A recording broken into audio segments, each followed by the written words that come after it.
Guru Kripa Kevalam. Namaste everyone. Very warm welcome to Satsang today. Guru Shri Muji Baba ki Jai.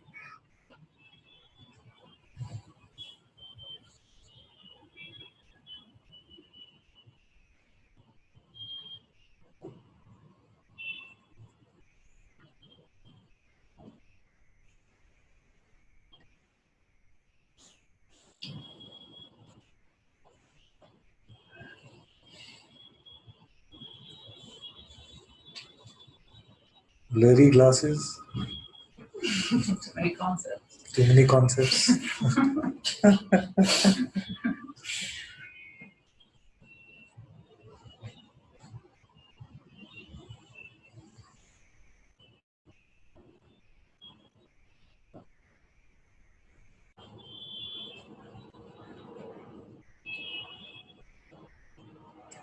We close that door.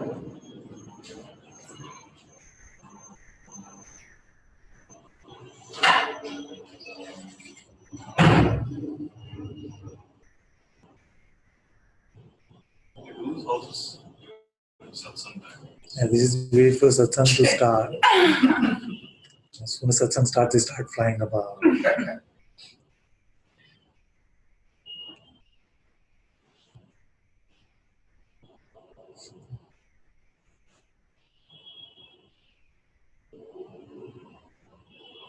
And questions?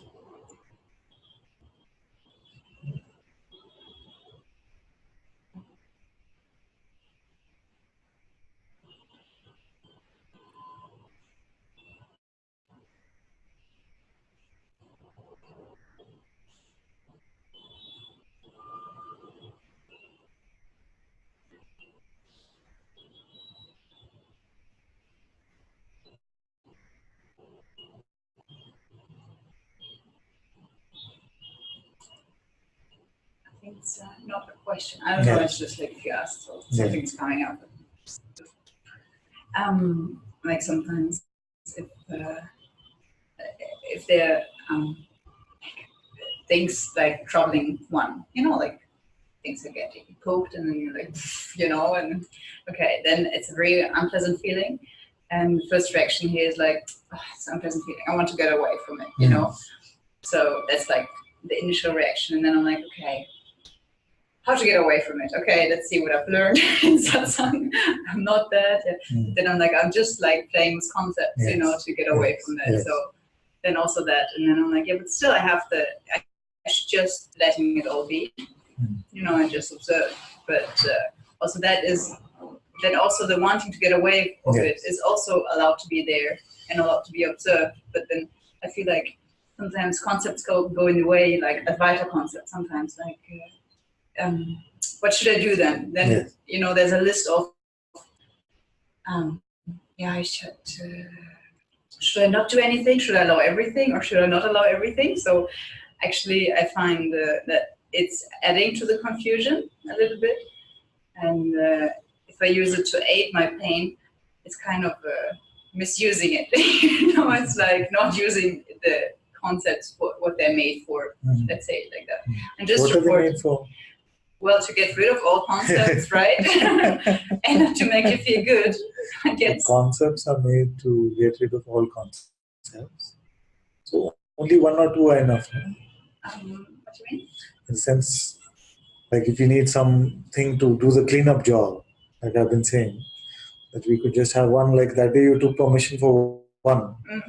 Then? Still have it. But you didn't take permission for others. Okay. You know what I mean? So let me explain so that it doesn't sound crazy.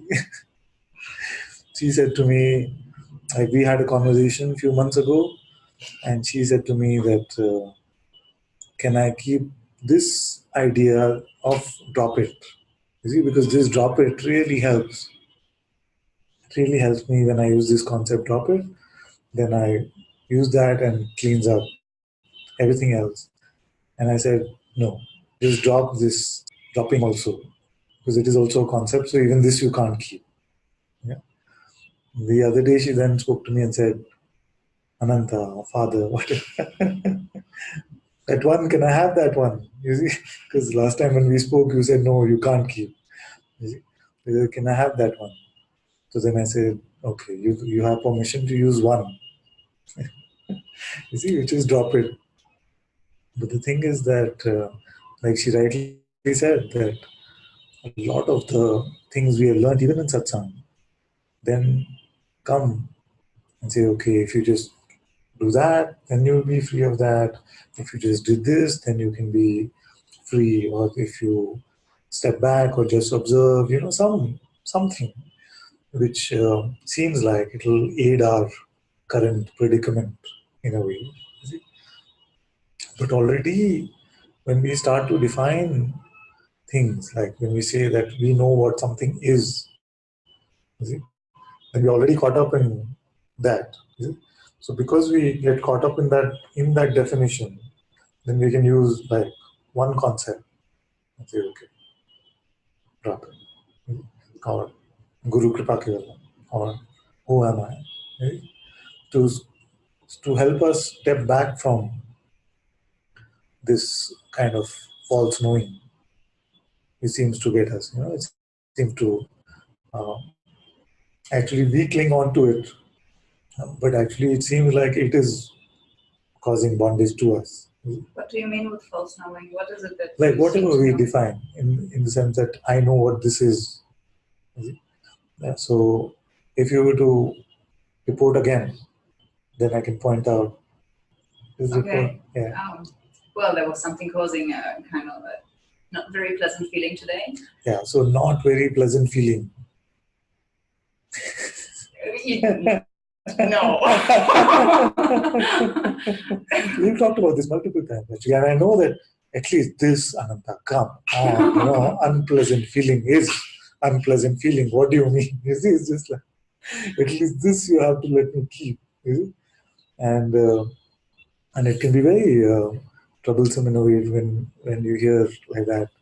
That, but we've spoken about it so much where we said that are we truly able to define the energetic construct of this feeling and say this is pain and this is pleasure, this is good and this is bad. Are we truly able to define it? And when we look at that, that's why the Guruji example is beautiful about stage fright versus excitement for travel. Similar sort of feeling, even pain. And you can look at that experience in the body, and you look at it and you find that it is not purely what we consider to be pain. You see, you look at it and think, yeah, it has elements which uh, could be defined as not pain. You see, I- and sometimes you might even go as far as to say, but this aspect of this experience is actually pleasurable somewhere. You see? So I wonder if you had some experience like that, and look at just what we usually call raw pain or something like that. If you look at that just for what it is, are you able to find that it is completely unidimensional? I think I can recall not like an example, but that it's not always just one thing. In fact, my proposition to all of you is that you never experience anything twice.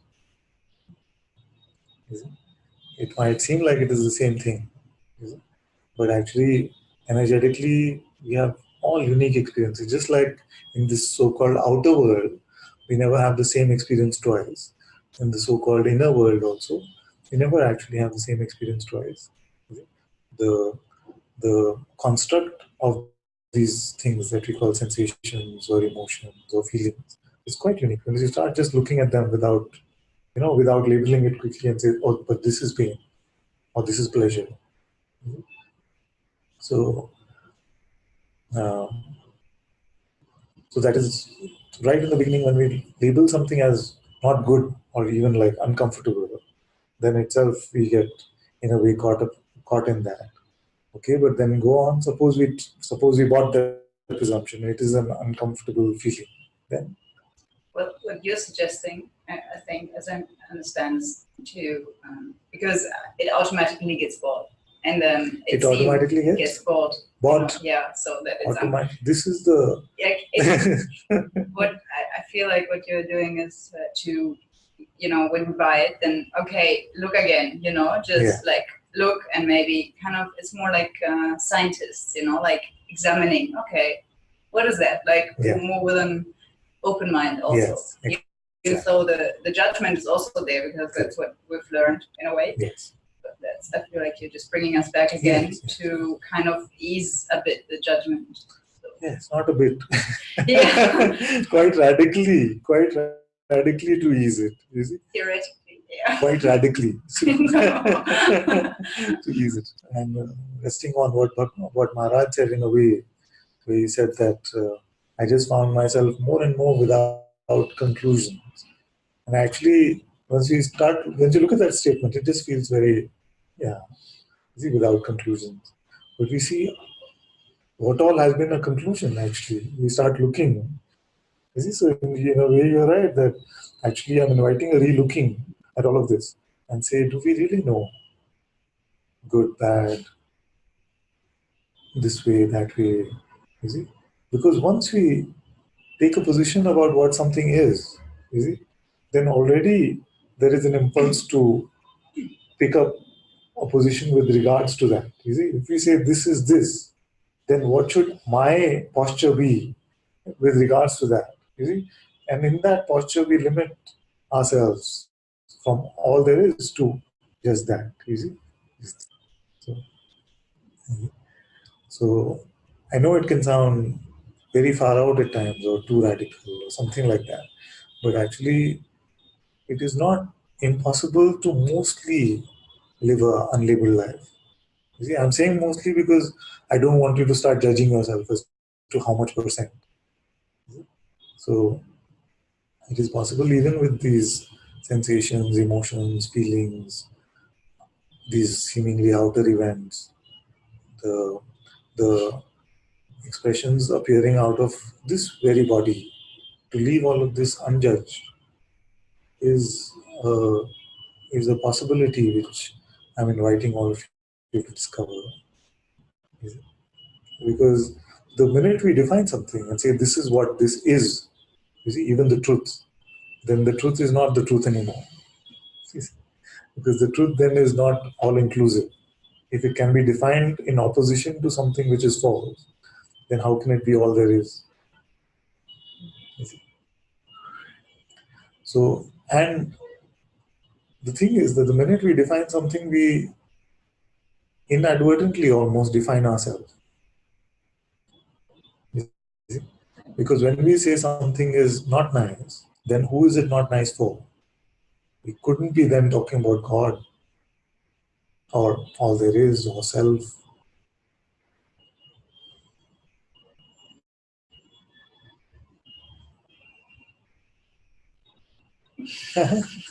Could we be? Maybe we could actually. It's like so if like this game that we play sometimes, we can say instead of saying I, say God everywhere. You see, like God had this unpleasant feeling, and God. I could buy that actually. Say God instead of I. God could buy that. Yeah. In a way, it is. It is buying that. All this is a play of that one consciousness, one being.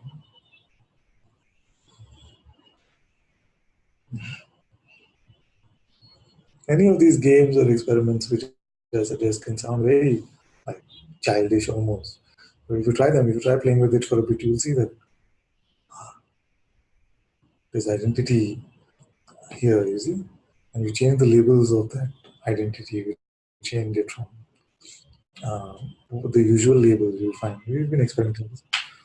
Instead of anger, you say potato.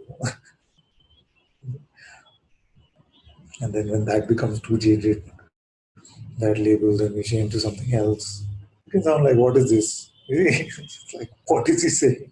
But you see, a lot of, not a lot, but all of our conditions are based on the terms we use. You see? Like, term we use, this is like this. I know this to be this way.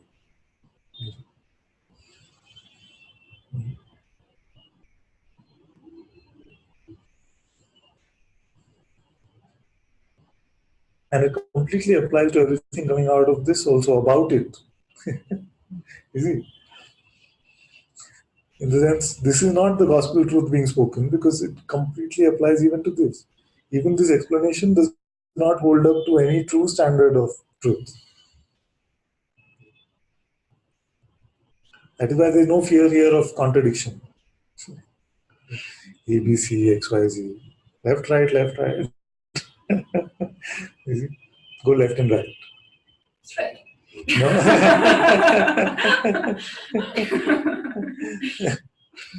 You see? So, but this is a good example. So I say go left and right. I know what that is. It's straight. It is.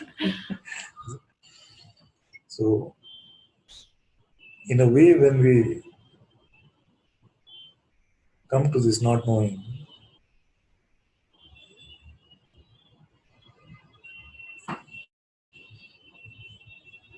a lot of it is this house of cards. You see, the minute we start saying we know what is happening to us, we know what is happening to us. If anyone actually knew what is happening to them, they would have figured it out by now. You see, what is the best response to that? It's just that we don't know. We have these imagery that keeps coming up, so-called memory. It says this is what it was. We have all of this play of sensations, perceptions, you see? And for the mind, it is all a bit too much. Even your current sensational uh, view, whatever you're perceiving sensationally, perceptually, is too much for the mind to fathom. So, what does it say about this right now, your present experience? Say something that the mind can say about this present experience. I'm having pain in my belly. Pain in my belly. Is that all there is in your present experience? Ananta-ji is in the present There's experience. Ananta-ji sitting in the present. Is that all? So there's pain in the belly and there's Ananta-ji. Both are kind of correlated. Maybe, yeah. Pain in the neck, maybe. I've had it before. Pain in the neck. That's why I'm always sick here when I'm in India. As soon as I come, This is. we can do this. Then what else? Feel the wind. Yeah, but is there something you can say which really accurately defines all of this? All of this. Yes. It would be an endless job to sum it all up. Exactly. That's what I'm saying. So because you cannot capture it, you see, you cannot capture in a conceptual way, even in the present experience in a way. So imagine how we try to capture what happened in the past, what should happen in the future. You see, it's a very tiny device. Just like we cannot encapsulate even the phenomenal aspect of this experience. Now imagine if I said that describe both the phenomenal and the non-phenomenal present experience now. Non-phenomenal is easy, no? Say, what will you say about it? There's nothing to say about, no? Yeah. But you're saying that about it, that there is nothing to say. That is about what? It? Nothing. So, what does that tell you about it, that there is nothing to say about it? Nothing. Exactly. It cannot be encapsulated. You know? So, at best, the mind makes a tame attempt to capture an aspect of a phenomenal experience. But the minute we say, okay, but include everything, don't even exclude the space. Don't even exclude the space in which all of this appearance is happening. Then don't even exclude the witnessing of this. When we start to include everything, then we see that this including everything is actually naturally present here now. It's including everything. It's just, I can say, okay, include everybody that you see. Don't label them as Govind, Gopala, Prakash, Chaitanya. Don't make those labels. You include everyone. And don't separate yourself also. Like no Olga, no Govind, no Gopala. No, none of this. Then you say, okay, but why you leave the objects out, those supposed non-living thing? So the rugs, the seating, the couch, the mic, the computer, include everything. Then you say, okay, what about all of this? Then you say, okay, include all the sensations, perceptions that you're feeling so called inwardly, include that also. You say, okay, include it. Then include this space in which they seem to happen and the space in which this space seems to appear. Is it? Because this space is also an object of perception which appears within your inner space, like to use the term inner. And this space, gone, it appeared, gone. You see, but that space in which this appears is always there. So include that also. And say, okay, now I've included everything, everything. You see? So then you say, okay, but what about the fourth dimension of time? Include everything. What happened previously, whatever memory has in store, and whatever ideas of future you might have, include that also. You say, but you left out something very important. You left out that which witnesses all of this. So include that also. Now, after all of these steps, you come to this sort of place. And you see, but this was already just naturally there. I didn't have to go step one, step two, step three, step four, step five. Although it's a useful exercise, you see, especially the last one, which is what I call including the inviting the elephant to the room. You see, and include the non-phenomenal aspect of yourself.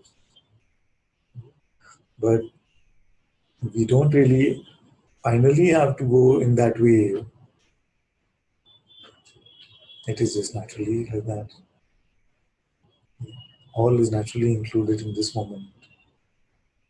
There is no separation, no division, no dvaita, no duality actually is here. Can I go as far as to say that no duality can actually ever be experienced? At best, it is a seeming experience which you, consciousness, want to play with. Is it? You, as consciousness, you want to play with that experience. And without that, wanting this play, it is completely apparent to you that there is no duality. Advaita is your natural position, and Dvaita is your playtime.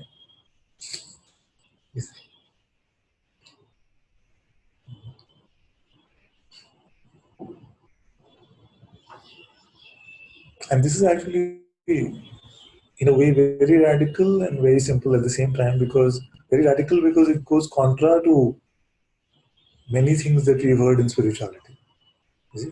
Like many times in spirituality, it is just like, yes, yes, the truth is unchanging, but you have to do this, this, and this to get to that. So, but what you're being introduced to in satsang now is to say, okay, what is apparent to you now? Is this a dual experience that you're having? Is there duality naturally here? Or is what we call advaita, non-duality, actually your natural resting place?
So one experiment also could be then to, other than saying even God, because there can be a sense of identity even around the term God. We can say space.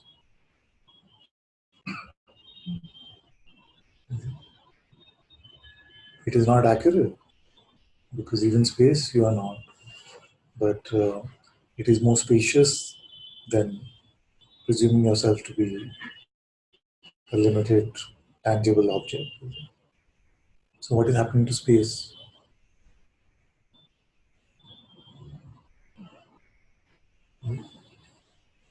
And your experience is full of spaciousness actually. Like even whatever the sensation might be, you cannot deny that it occurs in the space of your existence. That is just natural for most of us now who've been in satsang, isn't it?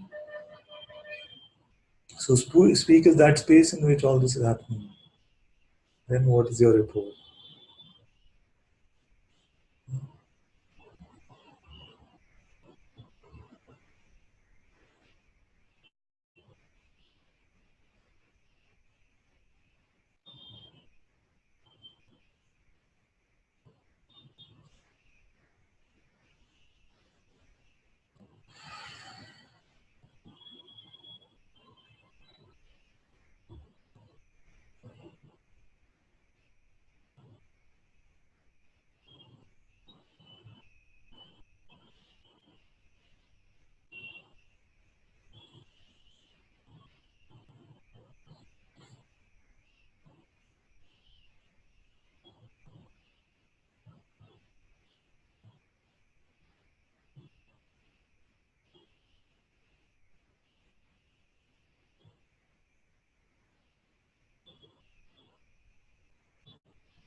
Let your mouth represent that space in which all of these appearances are coming and going.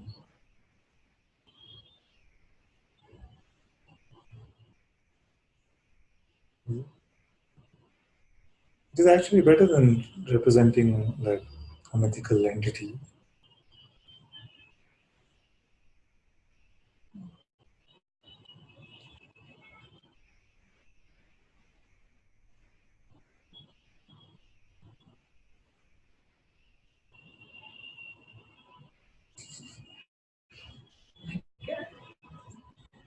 Really strange, like in a way. It's just like it's kind of blank, you know. There's just no way my mind can kind of make a concept out of it. How would space, like, you know? I'm like, even I couldn't give an answer. Even I'm like, I don't know. Yeah, but give it some time. It's very smart. The mind, it runs out of moves when it's confronted with a new sort of sharing. Even satsang, that's why you have to keep it fresh. Because otherwise the mind makes positions about everything that it hears even in satsang. Within a day or two, it'll have some smart um, repartee to this. You see, this which is fresh now, so it's just like, okay. But by tomorrow, yeah, this is what space is. So it's good for it to be out of moves.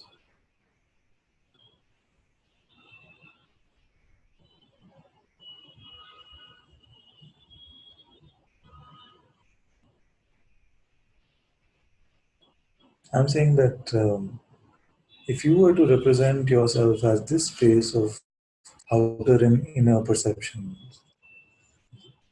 that would be a more accurate representation than the me.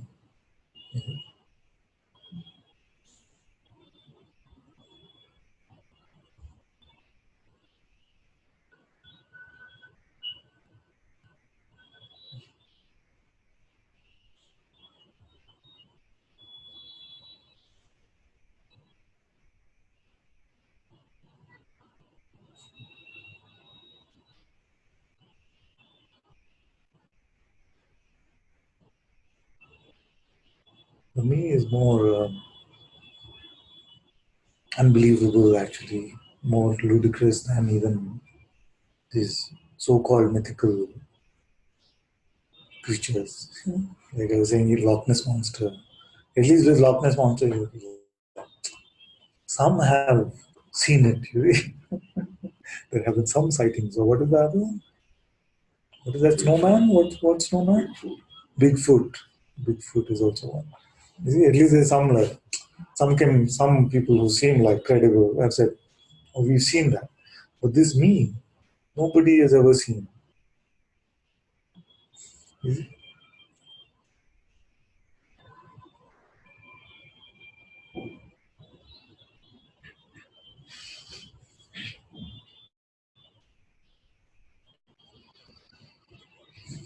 No, yes, you've seen.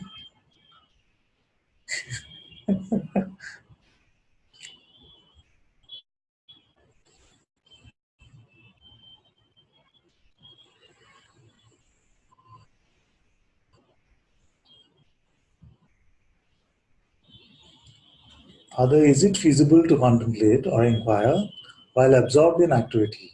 Not believing your next thought seems fine when I'm idle, but 90% of the time I have something to do. When you're actually absorbed in activity, there's no trouble.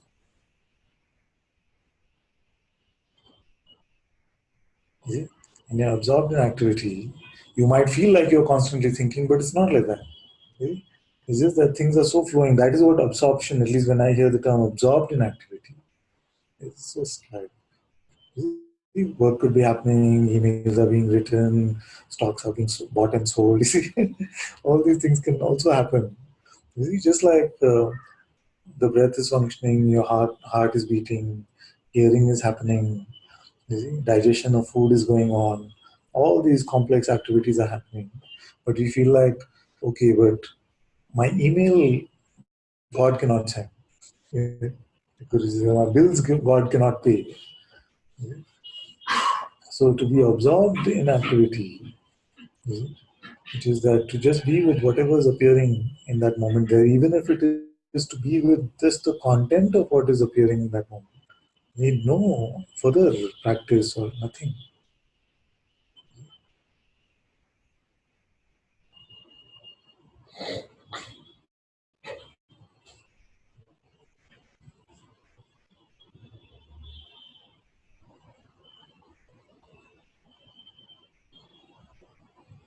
That is why the Zen master said very famously, before enlightenment, chopping wood, fetching water. After enlightenment, chopping wood, fetching water. In fact, the beautiful story in the life of Dogen, where when he was just starting out with the true recognition, he met this kitchen monk who was in charge of the kitchen in the monastery. And this one was a very senior monk. So he told him, "How is it that you've been a monk for so long? So why do you spend your time on these kind of activities like cooking? Shouldn't you be meditating or solving your koan or something like that?" You see? Shouldn't you be practicing Zen? And this old monk said, "You know nothing about what you're speaking, you see. It is just things that you learned." So, in fact, it was very accomplished monks in most of these monasteries who were given charge of activity. They could be absorbed in activity but not absorbed in the mind. Ab- This is the fallacy. The fallacy is that if I'm absorbed in activity, I must be using my mind constantly.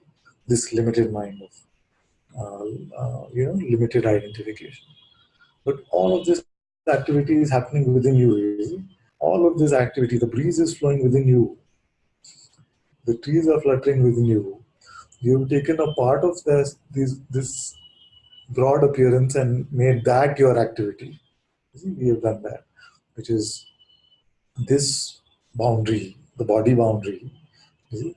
And I keep asking this question: what is it that you are inside this hand, which you're not in this space around it? You see? What is the you which is inside this hand, which is not in the space around it? Yeah, it's a very primal belief sort of thing. Of course, this like I must be in this hand, or this only this hand must be in me. But actually, the space is as much in you as the hand is, and you are as much inside the hand as you are in the space. It is just this learned condition that I am the body, and therefore, then when we say I am absorbed in activity, we are talking about just the activity of this body. Actually, the entire waking state is your activity.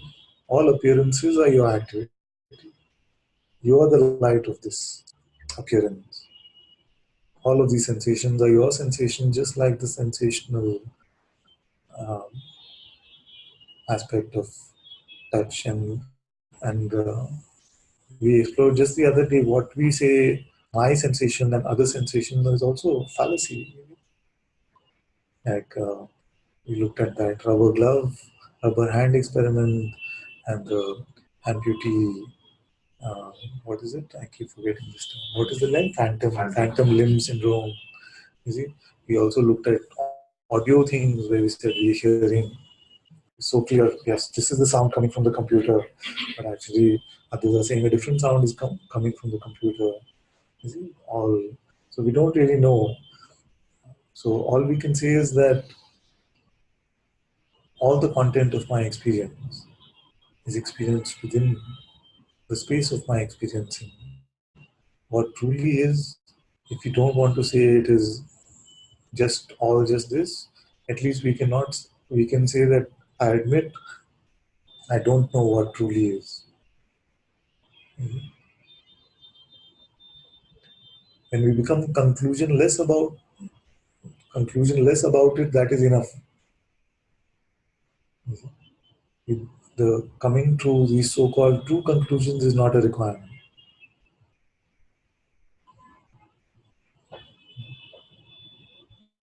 Like you cannot really say that a body is sitting in front of you and that one has a mouth and these sounds are coming from there. A simple thing is this could be your imagination, your dream.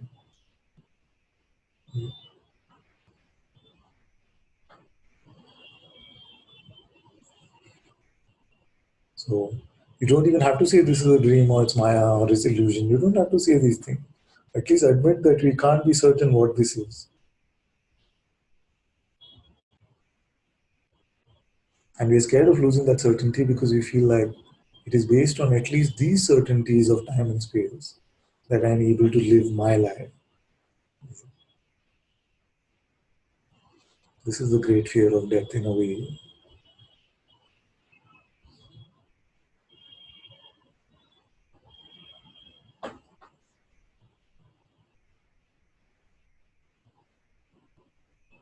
And what I'm suggesting is very simple actually. I'm saying for such a long time we've lived on the basis of these certainties.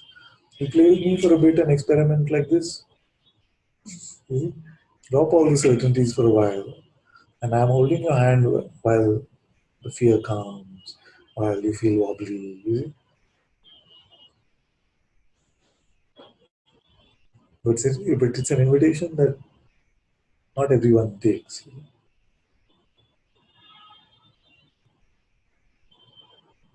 The invitation to allow yourself to be wobbly, to allow yourself to just play for a bit.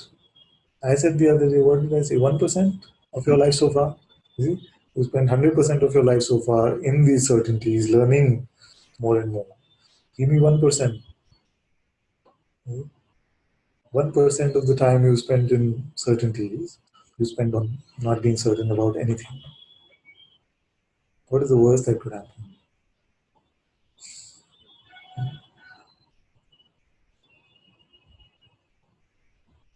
But what happens for most of us is that we're looking for more and more certainty in satsang. At least now I'm certain that I am the self. That is unshakable truth.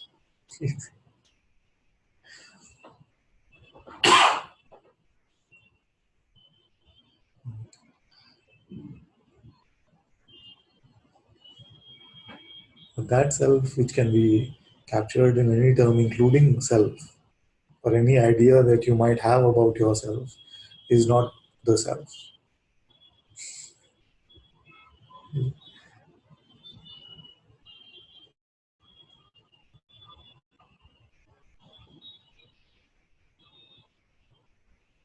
Allow yourself to remain uncertain for a while.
You want one concession, I can make that.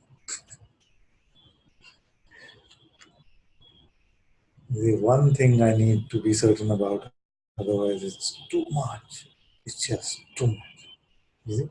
I say, okay, now one.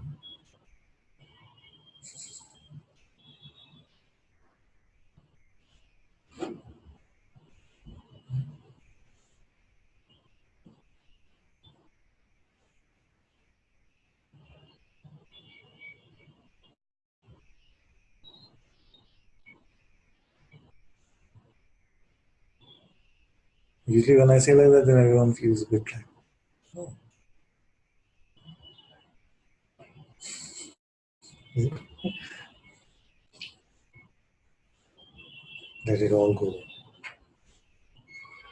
But don't be too certain about that also.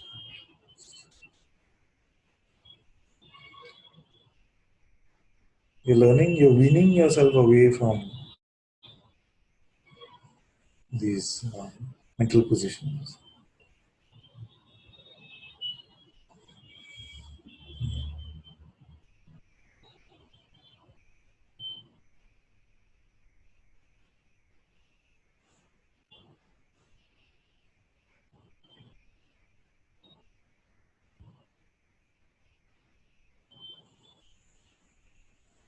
And then these questions will start seeming strange to you.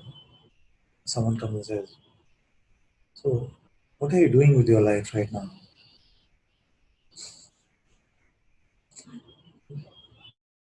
I don't know. What are you doing?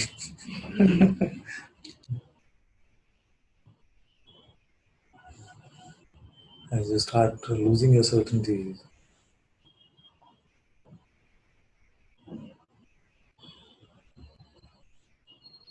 your mouth will surprise you many times. Is that, oh, where did that come from?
This is my Guru Dakshina that I want.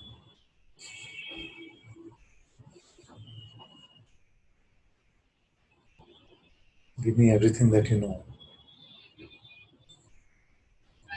all that you feel right about, certain about,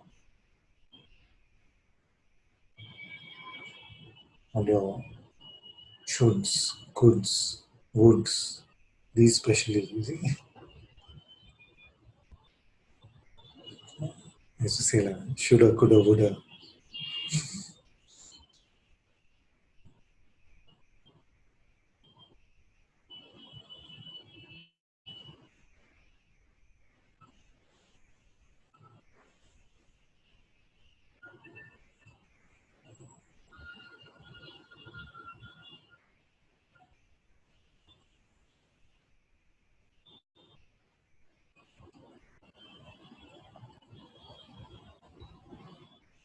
Anil is having parallel satsang in the chat.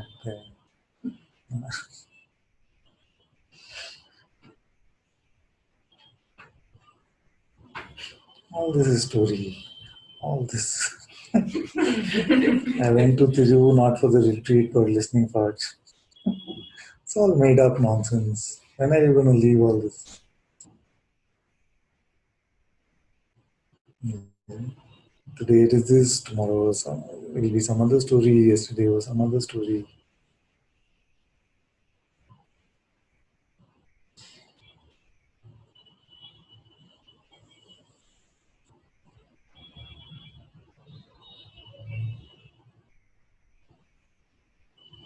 So although it is my complete blessing that Guruji's grace takes away this oppressive mind and you get some peace in your life. Also, I don't have the feeling that all of us, especially those who are watching online, should constantly be distracted by these stories.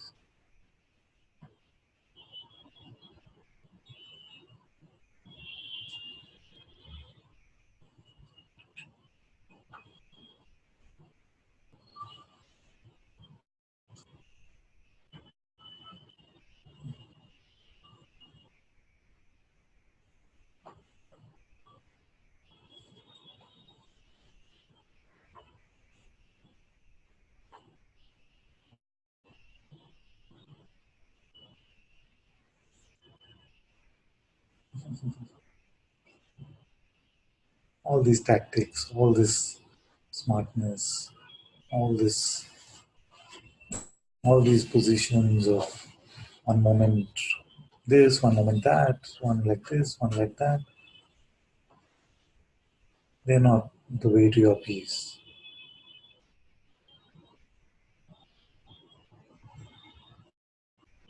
This mind wants to own everything, you see. He'll come up with tactics and say, okay, if I say like that, then I'll get him to dance to my tunes. If I pick up this posture, then the world will start to admire me or love me or respect me. But too much holding on to this meaning is not in service to you.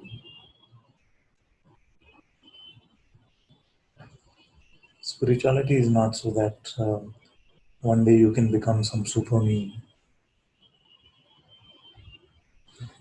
enlightened cat.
शीतलचरणं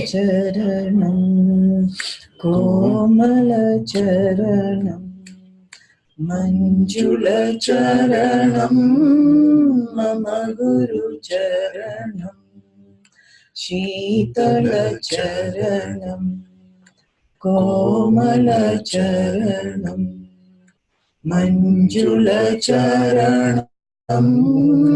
मम गुरुचरणं मृदुलचरणं अनुग्रहचरणं मृदुलचरणं अनुग्रहचरणं सद्गुरुचरणं सदा स्मरामि सद्गुरुचरणं सदा स्मरामि शीतलचरणं कोमलचरणं मञ्जुलचरणं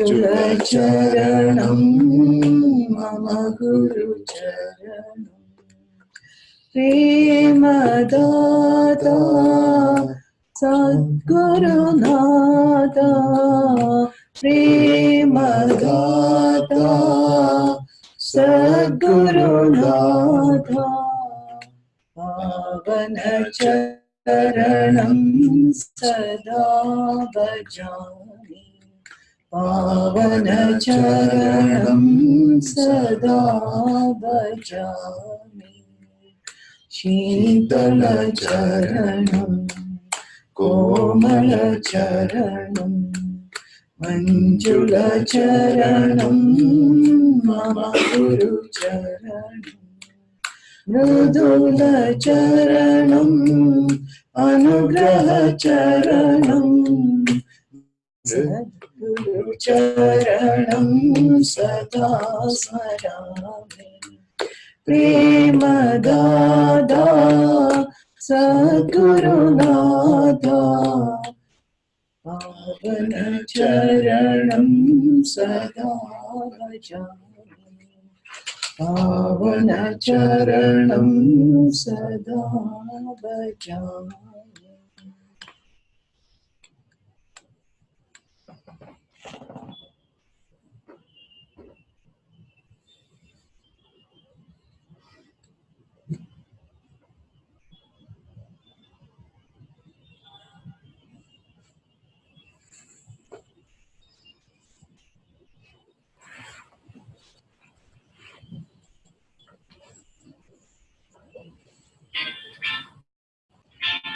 It's okay.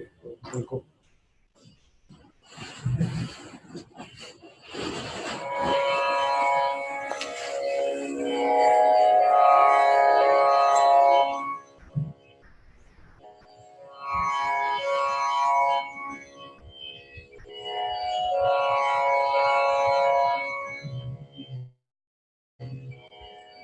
चितचोरा Yashoda के बाल नवनीत चोर Gopal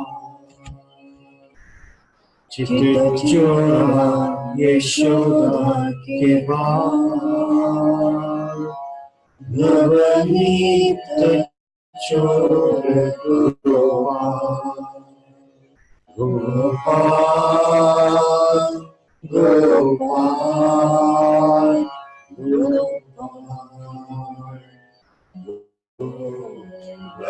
Govardhanadhara Gopal, Gopal, Gopal, Gopal, Govardhanadhara Gopal, Gopal, Gopal, Gopal, Gopal, Govardhanadhara Gopal, Gopal, Gopal, Gopal, Gopal, Govardhanadhara Gopal, चित चोरा यशोदा के बाल नवनीत चोर गोपाल चित चोरा यशोदा के बाल नवनीत चोर गोपाल गोपाल गोपाल गोपाल गोवर्धनधर गोपाल गोपाल गोपाल गोपाल गोपाल गोवर्धनधर गोपाल गोपाल गोपाल गोपाल गोपाल गोवर्धनधर गोपाल गोपाल गोपाल गोपाल गोपाल गोवर्धनधर गोपाल चित चोरा यशोदा के बाल नवनीत चोर गोपाल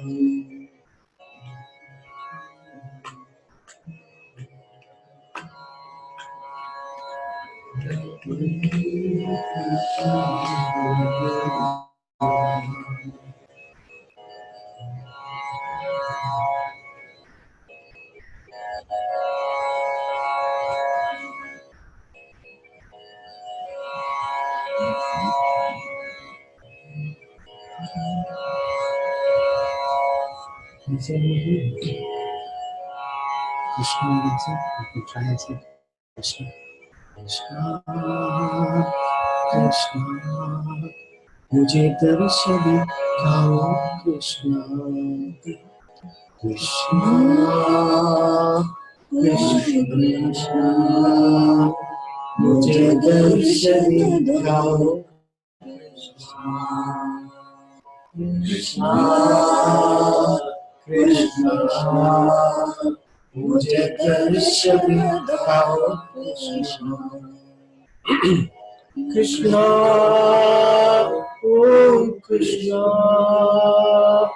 मुझे दर्शन दिखाओ कृष्णा, कृष्णा, ओम कृष्णा, मुझे दर्शन दिखाओ कृष्णा, कृष्णा, ओम कृष्णा, मुझे दर्शन दिखाओ कृष्णा, कृष्णा, कृष्णा, मुझे दर्शन दिखाओ कृष्णा।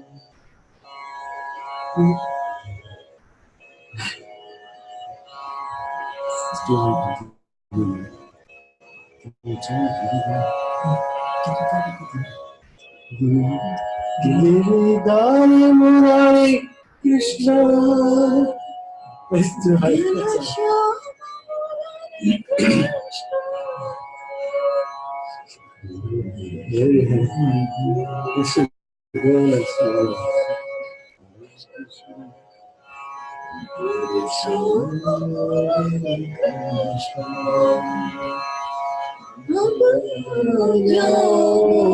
कृष्ण अब आ जाओ कृष्ण, मुझे दर्शन दिखाओ कृष्ण, अब आ जाओ कृष्ण, मुझे दर्शन दिखाओ कृष्ण, कृष्ण, ओ कृष्ण, मुझे दर्शन दिखाओ कृष्ण, कृष्ण, ओ कृष्ण, मुझे दर्शन आओ कृष्णा कृष्णा ओ कृष्णा मुझे दर्शन आओ कृष्णा चल चल गिरिधारी मुरारी कृष्णा घनश्याम हरे कृष्णा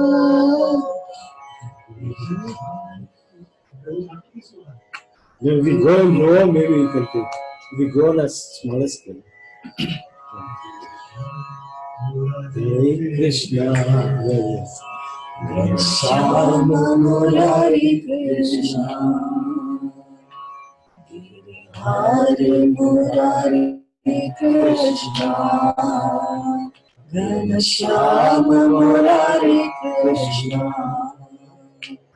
अब आ जाओ कृष्णा अब आ जाओ कृष्णा मुझे दर्शन दिखाओ कृष्णा मुझे दर्शन दिखाओ Krishna Krishna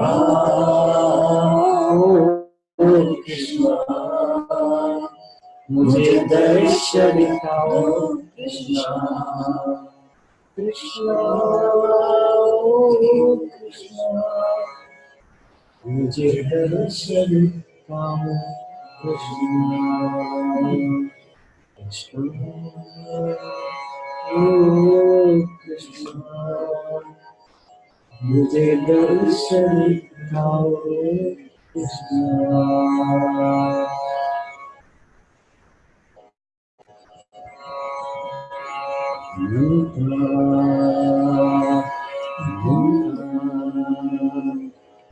Ananda, Ananda, Ananda,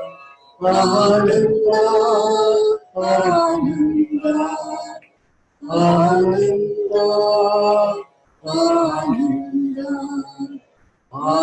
Ananda, Ananda, Ananda,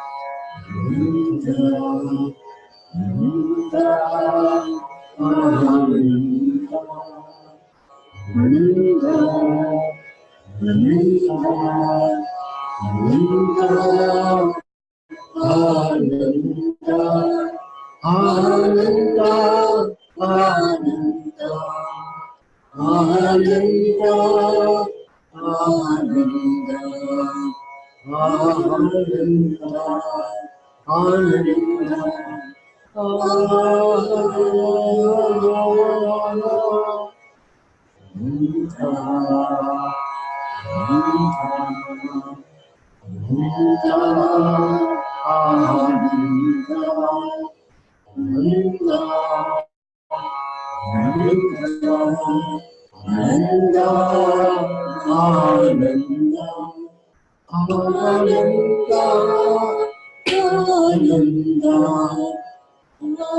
Ananda,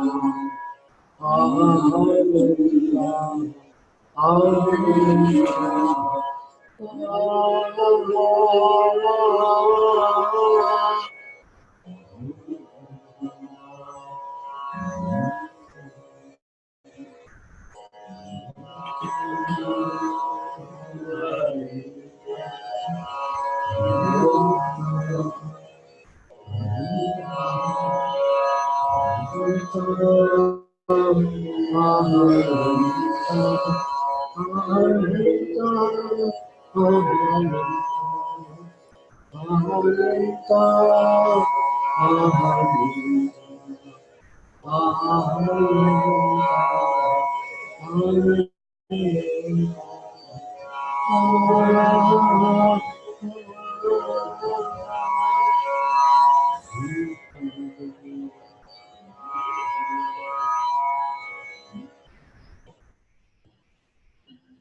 Thank you all so much for being in Satsang today.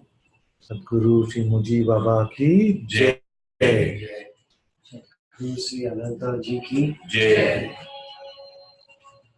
Guru Kripa Kevalam.